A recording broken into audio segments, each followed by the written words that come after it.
நேயர்கள் அனைவருக்கும் மிதமான மதிய நேர வணக்கங்களுடன் ஹலோ டாக்டர் நிகழ்ச்சியில் உங்களுடன் இணையும் நான் தேவி. இன்னைக்கு நம்ம நிகழ்ச்சியில நம்ம கூட இணைய இருக்க டாக்டர் யார் அப்படின்னு கேட்டீங்கன்னா, நுரையீரல் சிறப்பு மருத்துவர் டாக்டர் சூரியகுமார் அவர்கள் இன்னைக்கு நம்ம கூட நிகழ்ச்சியில இன்னைக்கு புகையிலை பயன்படுத்துவதால் ஏற்படக்கூடிய விளைவுகள் பற்றி நம்மளுடைய பல்வேறு சந்தேகங்களுக்கும் மருத்துவர் விளக்கம் கொடுக்க இருக்காங்க. Hello sir. வணக்கம். Okay sir. அதாவது இந்த புகையிலை பயன்பாட்டு அப்படி இளம் பருவத்தினர் அப்படின்னு எடுத்துக்கிட்டாலே இவங்களுமே இந்த புகையிலை பயன்படுத்துறதுல ரொம்ப ஆர்வம் செலுத்துகிறாங்க. ஸோ அது என்ன மாதிரியான காரணங்கள் சார்? பொதுவாக புகையிலை பயன்படுத்துவதற்கு நாங்கள் பசங்களோடு பேசக்கூடிய நேரங்கள்லையோ இல்லைனா ஆராய்ச்சி முடிவுகள்லையோ சொல்லக்கூடியது பார்த்திங்க அப்படின்னா, முதல் முக்கியமான காரணம் அந்த பியர் ப்ரெஷர். தங்களோடு இருக்கக்கூடிய நண்பர்களுடைய கட்டாயத்தினால, அவர்கள் வற்புறுத்தலினால ஏற்படக்கூடியது தான். ரெண்டாவது முக்கிய காரணம் மாஸ் மீடியா எக்ஸ்போஷர்னு சொல்லுவோம்.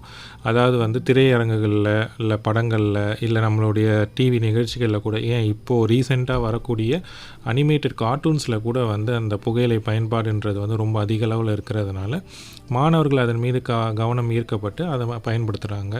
இது தவிர்த்து பல்வேறு காரணங்கள் like work pressure, night shifts work பண்ணுறவங்க, இல்லைனா அதிகமாக இந்த இம்ப்ரூவ்டு திங்கிங் அண்ட் பெர்ஃபார்மன்ஸ் வேணுன்றதுக்காக ஒரு ரிலாக்ஸேஷன்ஸ்க்காக பண்ணுறவங்க, டிப்ரெஸ்டு மூட்ஸில் இருக்கிறதுனால பண்ணுறவங்க.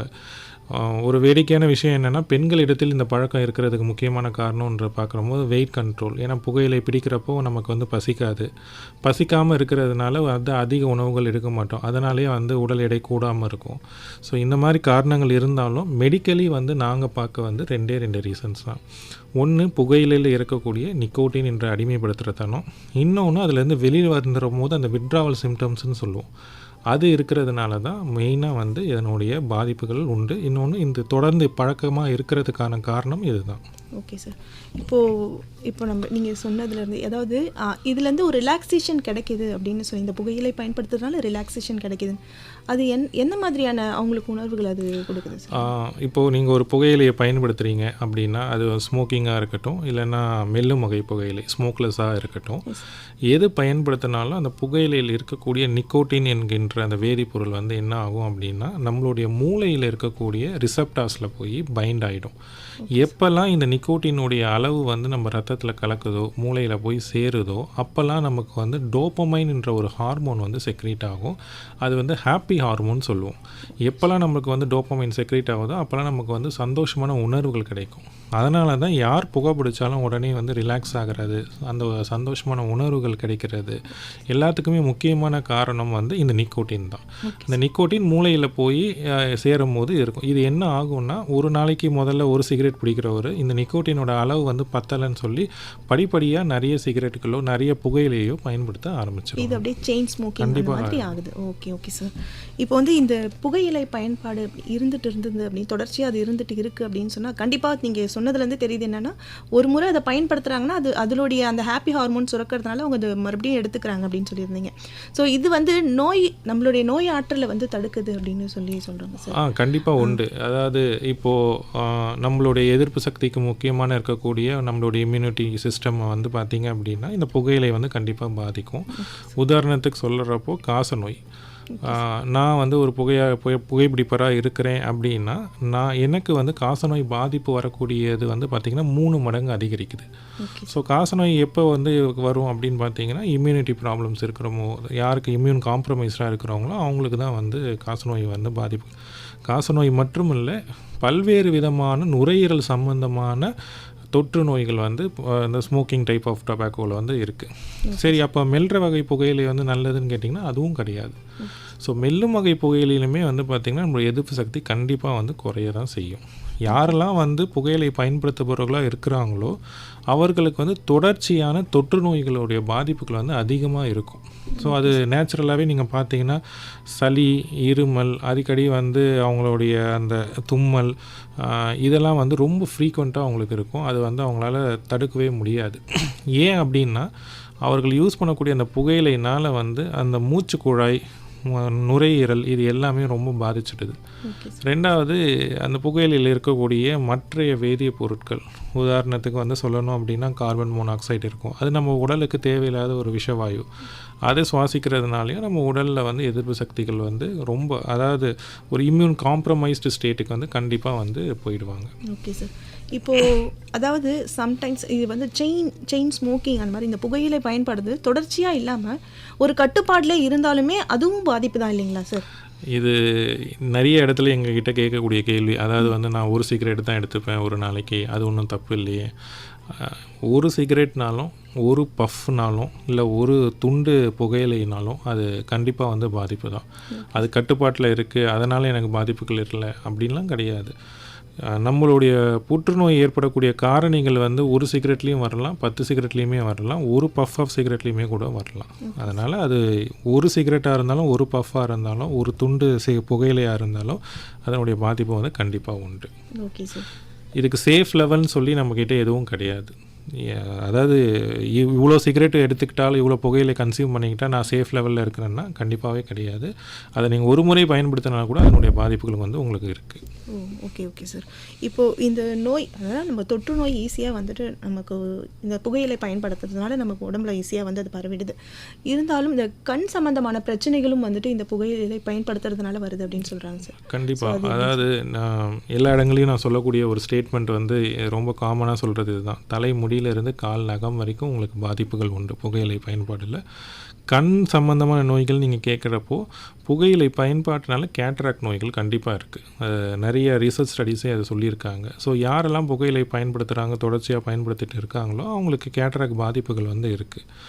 இது இல்லாமல் மற்ற தொற்றா நோய்களும் நம்மளுக்கு இருக்குது. உதாரணத்துக்கு வந்து புற்றுநோய்கள், ஹார்ட் அட்டாக்ஸு, கார்டியோவாஸ்குலர் ப்ராப்ளம்ஸ், இது எல்லாமே ரொம்ப காமனாக இருக்கக்கூடியது வந்து புகையிலை பயன்பாடு. யாருக்கெல்லாம் அது இருக்கோ கண்டிப்பாக அந்த பாதிப்புகள் வந்து அவங்களுக்கு உண்டு. எல்லோரும் நினச்சிட்டு இருக்காங்க எனக்கு வந்து எந்த பாதிப்பும் இல்லை, நான் ஒரு 5 வருஷமாக புகையிலை பயன்படுத்திட்டுருக்கேன். அவர்கள் வந்து பரிசோதிக்கவில்லை, அதனால் அந்த பாதிப்புகள் அவர்களுக்கு தெரியல. அதே வந்து அவங்க பரிசோதனைக்கு வந்தாங்க அப்படின்னா அவங்களுக்கு என்ன பாதிப்புகள் இருக்குதுன்னு எங்களால் கண்டிப்பாக சொல்ல முடியும். Okay sir. இப்போ நான் வந்துட்டு என்னுடைய உணவு விகிதாச்சாரம் இருக்குல்ல சார், நான் இதெல்லாம் சரியான முறையில் எடுத்துக்கிறேன், நான் ரொம்ப ஆரோக்கியமான உணவே எடுத்துக்கிறேன், இருந்தாலுமே வந்துட்டு இந்த புகையிலை பயன்பாடுனால எனக்கு இந்த பாதிப்புலாம் வருமா அப்படின்னு கேட்டால் அது எப்படி சார்? நான் திரும்பவும் அதே தான் சொல்கிறேன். நீங்கள் வந்து நல்ல உடற்பயிற்சி, போதுமான அளவுக்கு உறக்கம், உங்களுடைய உணவு வந்து பார்த்திங்கன்னா சரி விகிதத்தில் வந்து நல்ல ஒரு ஊட்டச்சத்து உள்ள உணவுகள் எல்லாமே எடுத்துக்கிட்டனாலும் கடைசியாக நீங்கள் வந்து ஒரு புகையிலையை பயன்படுத்துறதுனால இது எல்லாமே முற்றிலும் வந்து வீணாக தான் போகுது. அதனால் வந்து நான் நல்ல ஆரோக்கியமான உணவு சாப்பிட்றேன். உதாரணத்துக்கு சில பேர் வந்து என்ன சொல்லுவாங்க அப்படின்னா, இந்த மாதிரி ஃபுட்ஸு வந்து நான் எடுக்கிறப்போ அந்த புகையிலைனால் ஏற்படக்கூடிய அந்த டாக்ஸிசிட்டி லெவல்ஸ் வந்து குறையுது அப்படின்னு சொல்கிறாங்க. கண்டிப்பாக கிடையவே கிடையாது. எந்த ஒரு உணவு எடுத்தினாலும் நீங்கள் புகையிலைனால் டாக்ஸிசிட்டி குறைய போகிறதில்ல. எப்போ குறையும் அப்படின்னா நீங்கள் புகையிலையை முற்றிலுமாக விட ஆரம்பிக்கும் பொழுது தான் அது குறைய ஆரம்பிக்கும். அப்படி இல்லாமல் தொடர் பழக்கத்தில் இருக்கிறவங்களுக்கு வந்து என்ன தான் உடற்பயிற்சி, ஆரோக்கியமான உணவு எடுத்தாலும், அது ஒரு பஃப் ஆஃப் சிகரெட்டாக இருந்தாலும், ஒரு துண்டை புகையிலை மென்று சாப்பிட்டாலும், மூக்குப்பொடி மாதிரி அதை பயன்படுத்தினாலும் அது பாதிப்புகள் கண்டிப்பாக உண்டு தான். Okay sir. ஹலோ டாக்டர் நிகழ்ச்சி கேட்டுட்ருக்கீங்க. நிகழ்ச்சியில் இன்னைக்கு நம்ம கூட புகையிலை பயன்படுத்துறதுனால ஏற்படக்கூடிய விளைவுகள் பற்றி டாக்டர் சூரியகுமார், மாநில ஆலோசகர், நம்மளோட நிறைய விஷயங்களை பகிர்ந்துக்கிட்டு இருக்காங்க. சார், இப்போ வந்துட்டு இரத்த நாளங்கள் அப்புறம் வந்து இதயம் சம்பந்தமான பிரச்சனைகளும் வந்துட்டு புகையிலை பயன்படுத்துறதுனால வருது அப்படின்னு சொல்கிறாங்க சார். ஸோ அதை பற்றி கொஞ்சம் சொல்லுங்கள் சார். ஸோ ஏற்கனவே சொன்ன மாதிரி தான், அதாவது உங்களுக்கு புகையிலைனால் எண்ணற்ற நோய்கள், அதாவது தொற்றா நோய்கள் நிறைய வருது. அதில் நம்மளுடைய கார்டியோவாஸ்குலர் ப்ராப்ளம்ஸ் அப்படின்னு சொல்லுவோம், அதாவது இதய சம்பந்தமான நோய்கள். இது முக்கிய காரணம் என்னன்னு பார்த்தீங்கன்னா, நம்ம புகைக்கக்கூடிய புகை வந்து உள்ளே போகிறதுனாலையோ இல்லை புகையிலை பயன்படுத்துகிறதுனாலையோ ரத்த நாளங்களில் வந்து பார்த்திங்கன்னா அந்த கொழுப்பு படிமம் வந்து கொஞ்சம் அதிகமாகவே இருக்கும். அதாவது அந்த இதய அடைப்பு, அதாவது ரத்த நாளங்களில் வந்து அடைப்புகள் ஏற்படும். ஆர்ட்ரிஸ் வந்து இந்த மாதிரி வந்து பிளாக்கேஜஸ் வர்றதுனால என்ன ஆகும் அப்படின்னா, ரத்தம் வந்து சரிவர உடலுக்கு வந்து போகாது. அது குறிப்பாக வந்து இதயத்துக்கு வந்து சப்ளை பண்ணக்கூடிய அந்த ஆர்ட்ரிஸில் வந்து இந்த பிளாக் இருக்கிறப்போ கண்டிப்பாக நம்மளுக்கு வந்து ஹார்ட் அட்டாக்ஸ், இல்லை அப்படின்னா நம்மளுக்கு இன்னொன்று கார்டியோவாஸ்குலர் ப்ராப்ளமில் ஒரு முக்கியமானது பெரிஃபரல் வாஸ்குலர் டிசீஸ்ன்னு சொல்லுவோம். அதாவது நம்மளுடைய கால்களுக்கு போகக்கூடிய ரத்த நாளங்கள் வந்து அடைப்பு ஏற்பட்டு ரத்தம் அங்கேயே தேங்கிடும். அதனால் என்ன ஆகும் அப்படின்னா, அந்த இடத்துல வந்து ரத்தம் தேங்கிறதுனால வந்து சரியவர அந்த செல்கள்லாம் வந்து செத்து போக ஆரம்பிக்கும், அழுக ஆரம்பிச்சிடும். ஸோ அது வந்து நம்ம வந்து சில சமயங்களில் வந்து கால் விரல்கள் கூட வெட்ட வேண்டிய நிலைகள் வந்து இருக்கும். ஸோ புற்றுநோய்க்கு அடுத்தபடியாக வந்து ரொம்ப அதிகமான பாதிப்புகள் உள்ளது வந்து பார்த்திங்கன்னா புகையிலைனால் வந்து ஏற்படுறது வந்து பார்த்திங்கன்னா கார்டியோவாஸ்குலர் ப்ராப்ளம்ஸ் சொல்லக்கூடிய மாரடைப்பு, இல்லைனா இந்த மாதிரி வந்து இஸ்கீமிக் ஹார்ட் டிசீஸ்ன்னு சொல்லுவோம். அதாவது வந்து திடீர்னு வந்து நம்மளுக்கே தெரியாது, நல்லா தான் இருப்பாங்க, ஆனால் டக்குன்னு வந்து ஹார்ட் அட்டாக்னு சொல்லி போய் செக் பண்ணுறப்போ காப்பாற்ற முடியாத நிலையிலையும் இருப்பாங்க. அதனால் திரும்பவும் சொல்கிறேன், நான் நல்லா இருக்கேன், புகையிலை பயன்படுத்துகிறேன், 5 வருஷமாக இருக்கேன், 10 வருஷமாக யூஸ் பண்ணுறேன் அப்படின்னு சொல்கிற எல்லாருமே வந்து செக்கப்புக்கு வராத வரைக்கும் தான் அந்த மாதிரி இருக்கும். செக் பண்ணி பார்க்குறப்போ அவங்களுடைய இரத்த நாளங்கள் எந்த அளவுக்கு வந்து பாதிக்கப்பட்டிருக்கிறதுன்றது வந்து நம்மளுடைய பரிசோதனைகள் மூலமாக தான் கண்டுபிடிக்க முடியும். Okay sir. இப்போ வந்து இந்த புகையிலை பயன்படுத்துகிறவங்களுக்கு மட்டும் கண்டிப்பாக இதனால் பாதிப்பு கிடையாது. அது சுற்றி இருக்க சுற்றுச்சூழலில் இருக்கிறவங்க, அந்த என்விரான்மெண்ட்டில் இருக்க எல்லாருக்குமே தான். இந்த second hand smoker third hand smoker சொல்கிறாங்களே சார், இதை பற்றி சொல்லுங்கள் சார். எல்லோரும் என்ன நினச்சிட்டு இருக்காங்க, எவனோ ஒருத்தன் புகை பிடிக்கிறான் அதனால் எனக்கு என்ன பாதிப்பு அப்படின்னு வந்து நினச்சிட்டு இருக்கோம். அப்படி கிடையாது. ஒருத்தர் புகை பிடிப்பதனால் அவரை சுற்றி இருக்கக்கூடிய 6 அடி தூரத்தில் இருக்கிறவங்களுக்கு இந்த பாதிப்புகள் வந்து கண்டிப்பாக இருக்கும். எப்படின்னு பார்த்தீங்க அப்படின்னா, ஒரு புகையிலையை வந்து சிகரெட்டை நம்ம பற்ற வைக்கிறோம் அப்படின்னா, அந்த உள்ள வாயில் அவர் வச்சு இழுக்கிறப்போ 800 டிகிரி செல்சியஸ் வரைக்கும் அதனுடைய வெப்பநிலை இருக்கும். அப்போது வந்து அந்த புகையிலை முழுவதுமாக வந்து எரிந்து அதுலேருந்து வரக்கூடிய புகை வந்து பார்த்திங்கன்னா அவர் வந்து வெளியில் தான் விடுவார். 2வது வந்து பார்த்திங்கன்னா அவர் வாயிலேருந்து எடுத்த பிறகு வந்து 400 டிகிரி செல்சியஸுக்கு அது போயிடும். அப்படி போகிறப்போ அது என்ன ஆகும் அப்படின்னா, அந்த புகையிலை பாதி தான் பேர்ன் ஆகி மிச்ச பாதி பேர்ன் ஆகாமல் அதுலேருந்து லெட்டு, ஆர்சனிக் போன்ற நச்சுத்தன்மை உள்ள புகை வந்து வெளியில் வரும். இதை சுவாசிக்கிறவங்க கூட ஃப்ரெண்ட்ஸ் கூட போய் நின்றுட்டுருப்பாங்க, அவன் தான் புகை பிடிக்கிறான், நான் வந்து சிகரெட் யூஸ் பண்ணலன்னு சொல்லுவாங்க. பட் அவர் வெளியிடக்கூடிய அந்த வாயிலேருந்து வர புகை, இல்லை இந்த சிகரெட்லேருந்து வர புகை எல்லாத்தையுமே வந்து பக்கத்தில் இருக்கிறவங்க தான் சுவாசிக்கிறாங்களே தவிர்த்து அவர் வந்து சுவாசிக்கிறது கிடையாது. இன்னும் கேட்டிங்கன்னா, ஃபஸ்ட் ஹேண்ட் ஸ்மோக்கோட செகண்ட் ஹேண்ட் ஸ்மோக் வந்து ரொம்ப டேஞ்சரஸ்ன்னு சொல்லுவோம். ஏன்னா வந்து இந்த மாதிரி ஒரு பாதி வந்து எரிந்த ஒரு புகையிலையை வந்து தான் அவங்க சுவாசிக்கிறாங்க. செகண்ட் ஹேண்ட் ஸ்மோக்கர்ஸுன்னு மட்டும் இல்லாமல் ஒரு வீட்டுக்குள்ளார வந்து பார்த்திங்கன்னா வந்து புகையிலை பயன்படுத்திட்டு அந்த ஆஷஸ் இருக்கும், அது வந்து தேர்ட் ஹேண்ட் ஸ்மோக்குன்னு சொல்லுவோம். அது ஒரு குழந்தை தவழ்ந்து போகிறதுனாலையோ, இல்லை நாக்கை வச்சு அந்த அவங்களுக்கே தெரியாது, அந்த தரைகளில், கார்பெட்ஸில், ஃபர்னிச்சர்ஸில், சோஃபாஸ்லலாம் அந்த புகையிலையோடைய ஆஷஸ் வந்து ஒட்டி இருக்கும். அது வந்து ஸ்கின் மூலமாக பரவி அந்த குழந்தைங்களுக்கு வந்து ஸ்கின் கேன்சர்ஸ் இல்லைனா ஓரல் கேன்சர்ஸ் இதெல்லாம் வரும். பாண்டிச்சேரியில் வந்து பார்த்திங்க அப்படின்னா கேட்ஸ் ரிப்போர்ட்னு சொல்லுவோம், global adult tobacco survey report. இது இந்திய அரசாங்கமும் உலக சுகாதார நிறுவனமும் வந்து வெளியிடக்கூடிய ஒரு அறிக்கை. இந்த அறிக்கையில் என்ன சொல்கிறாங்க அப்படின்னா, பாண்டிச்சேரி மாநிலத்தில் மட்டும் 26% மக்கள் வந்து செகண்ட் ஹேண்ட் ஸ்மோக்னால பாதிக்கப்படுறாங்க. அப்போது ஒவ்வொரு 4 பேருக்கும் ஒருத்தர் வந்து கண்டிப்பாக வந்து பப்ளிக் பிளேசஸில் செகண்ட் ஹேண்ட் ஸ்மோக்னால பாதிப்பு வந்து ஏற்பட்டுட்டு தான் இருக்குது. Okay sir. இப்போது இதற்கான, அதாவது புகையிலை, இப்போ மற்ற முக்கியமான தினங்கள் நிறைய நம்ம வந்து கொண்டாடிட்டு இருக்கோம். கண்டிப்பாக இந்த புகையிலை ஒழிப்பு நாள் அப்படின்னு ஒன்று கண்டிப்பாக இருக்கும் இல்லைங்களா சார்? ஸோ அது வந்து எப்போ சார் நம்ம கடைப்பிடிக்கணும்? ஒவ்வொரு வருஷமும் மே 31 உலக புகையிலை ஒழிப்பு தினமாக நம்ம வந்து கொண்டாடுறோம். ஒவ்வொரு வருஷமும் ஒரு கருப்பொருள், அதாவது தீமோட நம்ம வந்து அதை கொண்டாடிட்டுருக்கோம். இப்போது அதாவது இந்த வருஷம் கரண்ட் தீம் வந்து பார்த்திங்கன்னா க்ரோ ஃபுட் நாட் டொபாக்கோ, நமக்கு தேவை உணவு புகையிலை அல்ல அப்படின்றது தான் இந்த வருஷத்தோட கருப்பொருள். இது ஏன் வச்சுருக்கோம் அப்படின்னா, நிறைய இடங்களில் வந்து புகையிலையே நம்ம வந்து பயிரிடுறதுனால நமக்கான உணவு பஞ்சம் வந்து ஏற்படுது. அதை வந்து மாற்றணுன்ற ஒரு கொள்கையில் உலக சுகாதார நிறுவனம் வந்து இந்த தீமை இந்த வருஷம் கொண்டு இருக்காங்க. இந்த தீம் ஒவ்வொரு வருஷமும் மாறும். ஒரு சில வருஷங்கள் வந்து ஹார்ட் சம்மந்தமான நோய்களுக்காக கொண்டாடணும், ஒரு வருஷம் வந்து நுரையீரல் சம்மந்தமான நோய்களுக்கு கொண்டாடணும், ஒரு வருஷம் வந்து குழந்தைகளை காப்பதற்காக இந்த தீம் வந்து கொண்டாடணும்.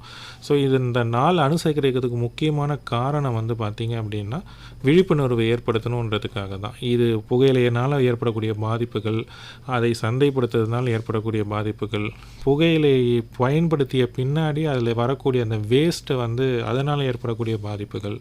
பாண்டிச்சேரியில் மட்டும் பார்த்திங்கன்னா 2022 90 டன் வேஸ்ட் வந்து புகையிலை, அதாவது யூஸ் பண்ணக்கூடிய வேஸ்ட், அதாவது பேக்கெட்ஸு, அந்த சிகரெட் பட்ஸு, பீடி, இதெல்லாம் வந்து ஒரு 90 டன்ஸ் வந்து அளவுக்கு வந்து பாண்டிச்சேரியில் மட்டுமே கலெக்ட் ஆகிருக்குன்னு சொல்லி ரிப்போர்ட்டில் சொல்கிறாங்க. ஸோ அதனால் இதனை பற்றின விழிப்புணர்வு ஏற்படுத்தணுன்றதுக்காக தான் மே 31 உலக புகையிலை ஒழிப்பு தினம், வேர்ல்டு நோ டொபாக்கோ டேன்னு சொல்லுவோம், அது செலிப்ரேட் பண்ணிகிட்ருக்கோம். Okay sir.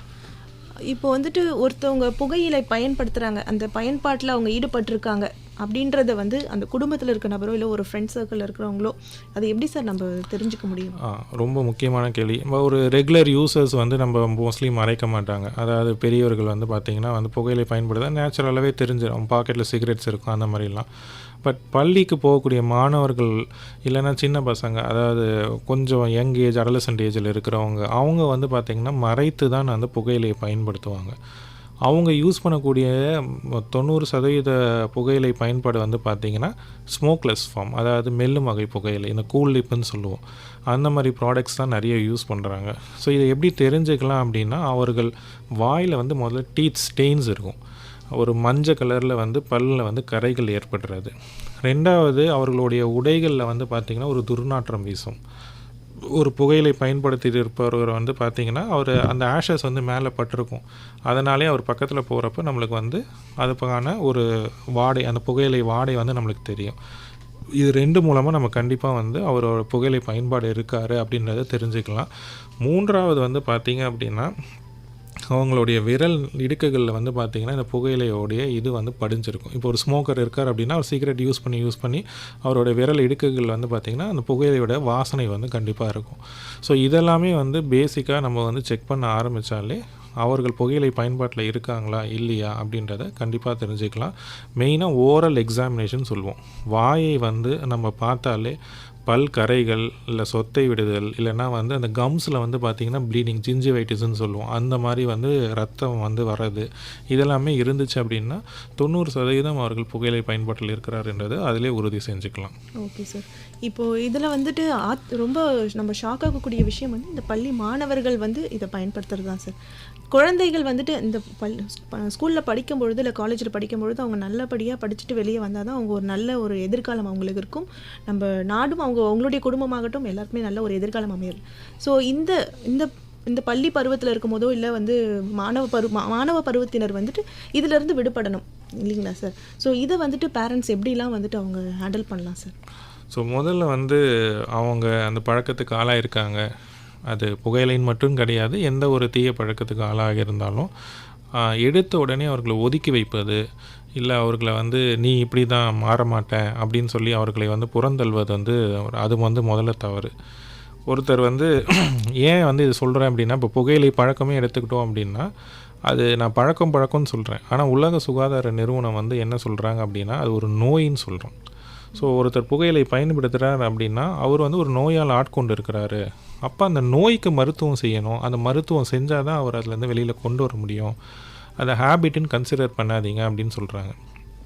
இப்படி ஹேபிட்டுன்னு கன்சிடர் பண்ணாததுனால அவருக்கு நோய் இருக்குன்றதுனால அவரை திட்டுறதுனாலையோ ஒதுக்கி வைக்கிறதுனாலையோ இல்லை அடிக்கிறதுனாலையோ வந்து கண்டிப்பாக அவங்க மாற்றங்கள் இருக்காது.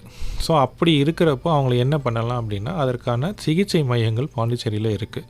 10 இடங்களில் இருக்குது. நம்ம இந்திரா காந்தி அரசு மருத்துவக் கல்லூரி, ஜிப்மருடைய சைக்காட்ரிக் டிபார்ட்மெண்ட்ஸு, மகாத்மா காந்தி பல் மருத்துவக் கல்லூரி, சேதராப்பட்டு அரசு ஆரம்ப சுகாதார நிலையம், நெட்டப்பாக்கம் அரசு ஆரம்ப சுகாதார நிலையம், பாகூர் அரசு ஆரம்ப சுகாதார நிலையம், எங்களுடைய மாநில புகையிலை கட்டுப்பாட்டு மையம், அப்புறம் Indira Gandhi institute of dental sciences, Venkateswara பல் மருத்துவக் கல்லூரி அப்படின்னு சொல்லி இங்கே 9 சென்டரும், Mahe institute of dental sciences என்ற பல் மருத்துவக் கல்லூரியிலையும் 10 சென்டர்ஸ் வந்து ரன் பண்ணிகிட்ருக்கோம்.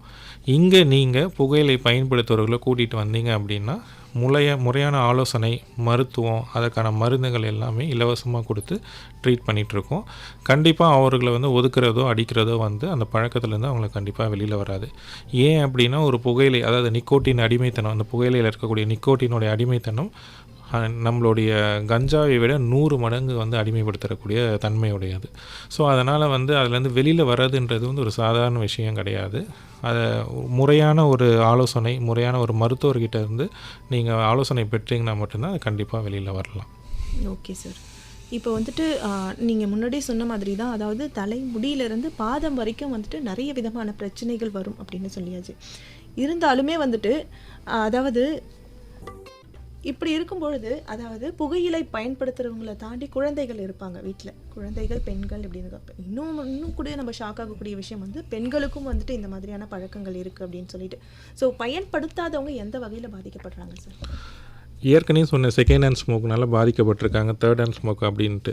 இதில் நம்ம இன்னொரு முக்கியமான விஷயம் வந்து நீங்கள் இப்போ கொண்டு வந்திருக்கீங்க, அதாவது குழந்தைகள், பெண்கள் இவர்கள் எந்த விதத்தில் பாதிக்கப்படுறாங்க அப்படின்ட்டு. குறிப்பாக கர்ப்பிணி பெண்கள் அவங்க வந்து பார்த்திங்கன்னா செகண்ட் ஹேண்ட் ஸ்மோக்குனால் பாதிக்கப்படுறாங்க, இல்லை அவங்க ப்ரைமரி ஸ்மோக்கராகவே இருக்கிறாங்க அப்படின்னா குழந்தை இறந்து பிறக்குதல் அது ஒன்று, அபார்ஷன் கருக்கலைப்பு ஏற்படுறது, இல்லைனா எக்டோபிக் ப்ரெக்னன்சின்னு சொல்லக்கூடிய கரு வந்து தங்குற இடம் பார்த்திங்கன்னா கருப்பையில் தங்காமல் ஃபெலோப்பியன் டியூப்பில் போய் அங்கே தங்குறது, இல்லைனா குழந்தை ஊனமாக பிறக்கிறது, இல்லைனா வந்து பார்த்திங்கன்னா மென்டலி டிஸார்டர் டிசேபிள்டு சில்ட்ரன்ஸாக வந்து இந்த செகண்ட் ஹேண்ட் ஸ்மோக்னால் பாதிக்கப்பட்ட குழந்தைகள் பிறக்கிறது. இது வந்து ப்ரெக்னன்சி உள்ள பெண்கள் எல்லாருக்குமே பொருந்தும். இல்லை சார் நான் ப்ரெக்னெண்ட்டாலாம் இல்லை, எனக்கு எந்த பாதிப்புமே இல்லையா அப்படின்னு கேட்டிங்கன்னா கண்டிப்பாக உண்டு. பிரெஸ்ட் கேன்சர்ஸ், செகண்ட் ஹேண்ட் ஸ்மோக்கராக இருந்தாலுமே பிரெஸ்ட் கேன்சர்ஸ், சர்விக்கல் கேன்சர் அதாவது கருப்பை வாய் புற்றுநோய், இது எல்லாமே வந்து பெண்களுக்கு வந்து ஏற்படும். ப்ரைமரி ஸ்மோக்கராக இருந்தால் ஆல்ரெடி சொன்ன மாதிரி எல்லா உங்களுக்கு விதமான கார்டியாக் ப்ராப்ளம்ஸ், கேன்சர்ஸ் எல்லாமே வரும். ஸோ இந்த கேன்சர்னு சொல்லிகிட்டே இருக்கும், எல்லாருக்குமே இந்த கேன்சர்ஸ் வருமானா வரக்கூடிய வாய்ப்புகள் ரொம்ப அதிகம்.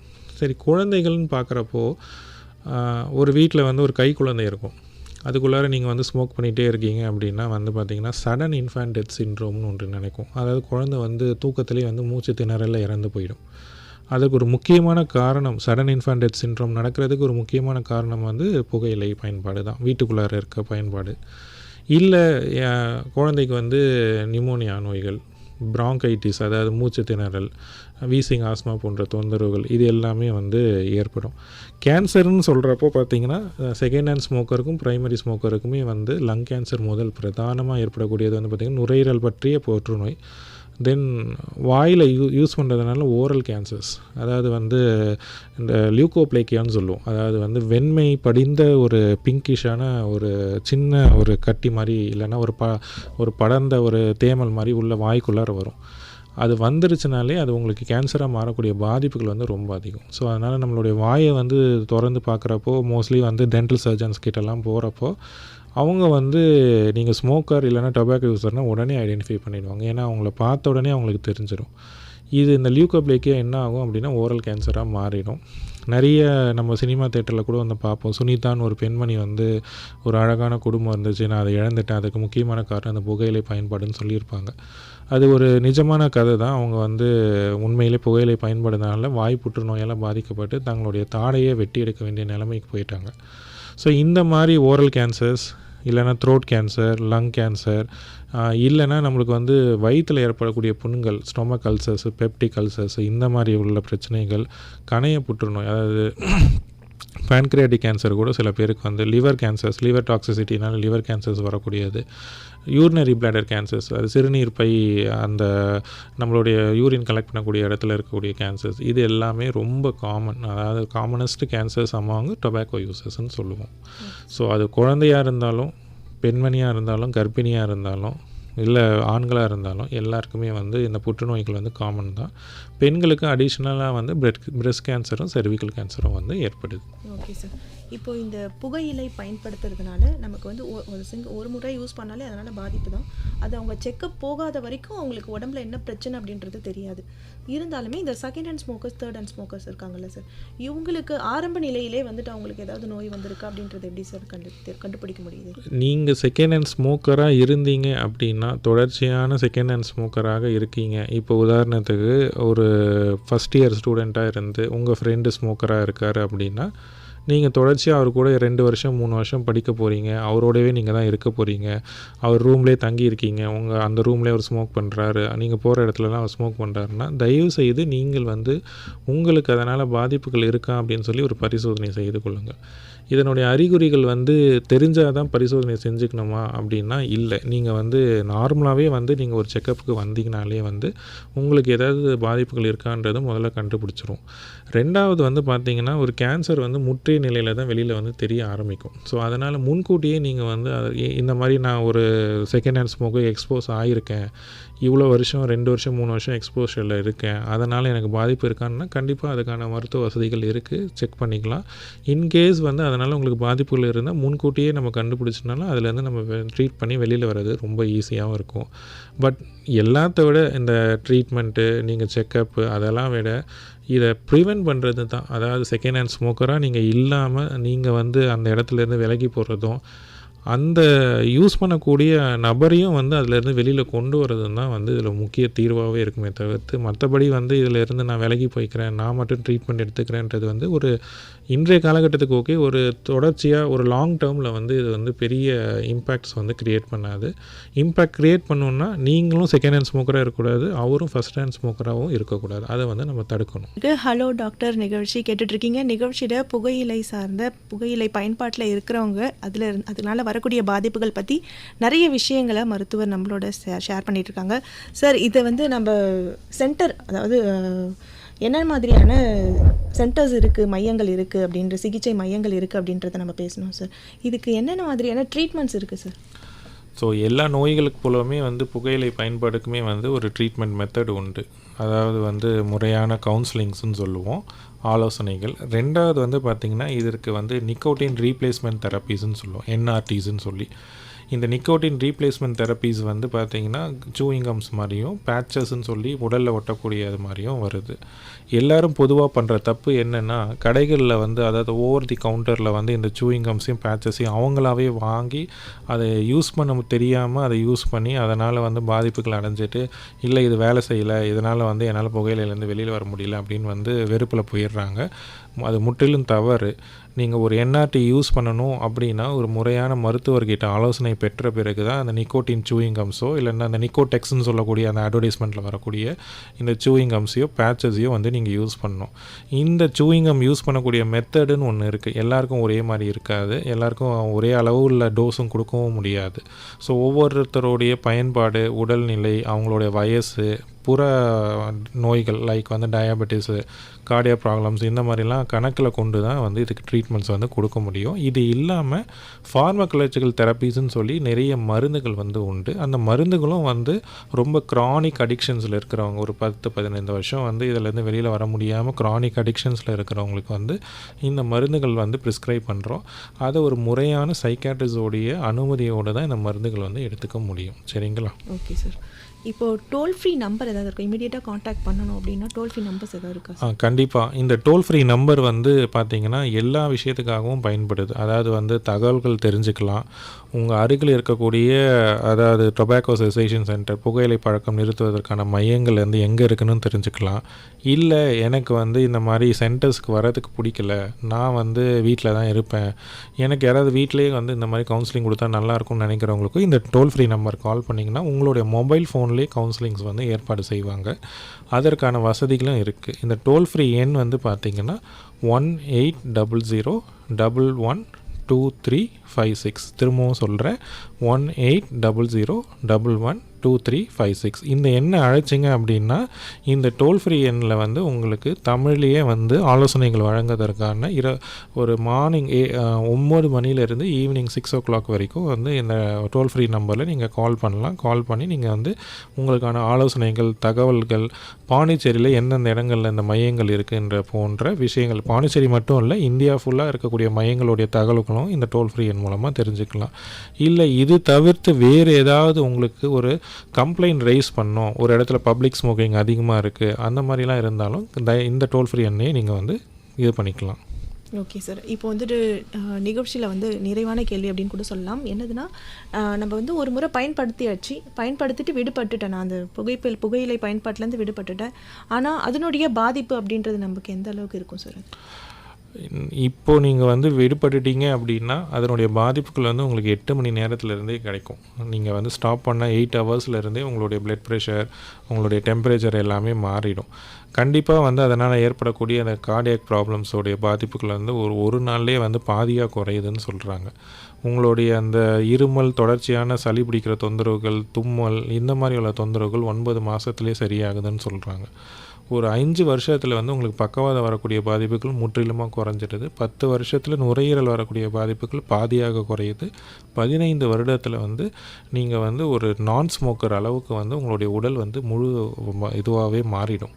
ஸோ அதனால் விட்டுட்டா எனக்கு வந்து நன்மைகள் இருக்கான்னு கேட்டால் 8 மணி நேரத்துலேருந்தே அந்த நன்மைகள் கிடைக்கும். அதனுடைய பாதிப்புகள் முற்றிலுமாக குறையவும் ஆரம்பிக்கும்.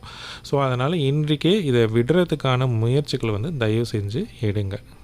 இது இல்லாமல் நான் ஏற்கனவே வந்து இந்த கம்ப்ளைண்ட்ஸ் ரைஸ் பண்ணலான்னு சொன்னேன்ல, பொதுவாக வந்து எல்லாத்துக்கும் ஒரு நோயினா வந்து கண்ட்ரோல் தான் சொல்லுவோம். அதே மாதிரி இதுக்கு வந்து தேசிய புகையிலை கட்டுப்பாட்டு திட்டம்ன்ற ஒரு நேஷ்னல் ப்ரோக்ராம் இருக்குது.